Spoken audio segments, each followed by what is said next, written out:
ബ്രഹ്മമുഹൂർത്തത്തിൽ എഴുന്നേറ്റ് വിളക്ക് വയ്ക്കുന്നതിനെപ്പറ്റി പല വിധത്തിലുള്ള സംശയങ്ങളുണ്ടാകും. അത്തരം സംശയങ്ങൾക്കുള്ള മറുപടിയാകട്ടെ ഇന്നത്തെ വീഡിയോയിൽ. ഈ ധനുമാസത്തിൽ ബ്രഹ്മമുഹൂർത്തത്തിൽ എഴുന്നേറ്റ് വിളക്ക് വയ്ക്കുന്നത് വളരെ വിശിഷ്ടമായിട്ടുള്ള കാര്യം തന്നെയാണ്.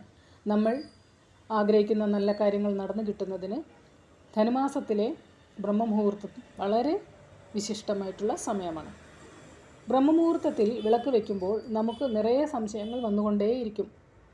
ദിവസവും ബ്രഹ്മമുഹൂർത്തത്തിൽ വിളക്ക് വയ്ക്കുന്നതിന് മുമ്പ് കുളിക്കേണ്ടതുണ്ടോ, അതോ ശരീരം മാത്രം ശുചിയാക്കിയാൽ മതിയോ, അല്ല കൈകാൽ മുഖം മാത്രം കഴുകിയാൽ മതിയോ എന്നൊക്കെ പലരും ചോദിക്കാറുണ്ട്.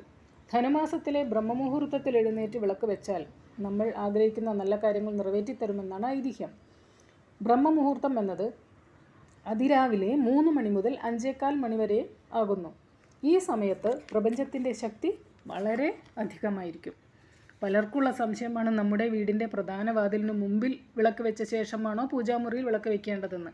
തീർച്ചയായും വീടിൻ്റെ മുൻഭാഗത്ത് വിളക്ക് വെച്ച ശേഷം മാത്രമേ പൂജാമുറിയിൽ വിളക്ക് വയ്ക്കാൻ പാടുള്ളൂ. ദിവസവും തലയിൽ വെള്ളം ഒഴിക്കണോ അതോ കൈകാൽ മുഖം കഴുകിയാൽ മതിയോ എന്ന് ചോദിക്കുന്നവരോട്, നിങ്ങൾക്ക് മറ്റ് അസുഖങ്ങളൊന്നുമില്ല, ആരോഗ്യമുള്ളവരാണെങ്കിൽ തീർച്ചയായും കുളിച്ച് വിളക്ക് വയ്ക്കുന്നത് തന്നെയാണ് നല്ലത്. അതല്ല ആരോഗ്യ പ്രശ്നങ്ങളുള്ളവരാണെങ്കിൽ പല്ല് തേച്ച് കൈകാൽ മുഖം കഴുകി വിളക്ക് വെച്ചാൽ മതിയാകും.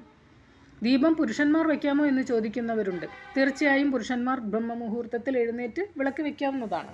അതേസമയം തലേന്ന് നോൺ വെജ് കഴിച്ചിട്ട് രാവിലെ കൈകാൽ മുഖം കഴുകി വിളക്ക് വെച്ചാൽ മതിയോ എന്ന് ചോദിക്കുന്നവരോട് പാടില്ല, കുളിച്ചതിന് ശേഷം തന്നെ വിളക്ക് വയ്ക്കുന്നതാണ് നല്ലത്. അതേപോലെ എന്തെങ്കിലും പ്രത്യേക പ്രശ്നത്തിന് പരിഹാരം കിട്ടാൻ വേണ്ടിയാണ് ബ്രഹ്മമുഹൂർത്തത്തിൽ വിളക്ക് വയ്ക്കുന്നതെങ്കിൽ തീർച്ചയായും കുളിച്ച ശേഷം മാത്രം വിളക്ക് വയ്ക്കുക. കാരണം ഒരു നല്ല കാര്യം നടക്കാൻ വേണ്ടി വിളക്ക് വയ്ക്കുമ്പോൾ കുളിച്ച് ശുദ്ധമായിട്ട് വയ്ക്കുന്നതാണ് നല്ലത്. കുളിച്ച് വിളക്ക് വെച്ചതിന് ശേഷം ഉറങ്ങാമോ എന്ന് ചോദിച്ചാൽ ഒരു കാരണവശാൽ ഉറങ്ങരുത്. നേരെ അടുക്കളയിൽ പോയി നിങ്ങളുടെ നിത്യകർമ്മങ്ങൾ ചെയ്യുക. വയസ്സായവർക്കും ആരോഗ്യ പ്രശ്നങ്ങളുള്ളവർക്കും ഇത് ബാധകമല്ല.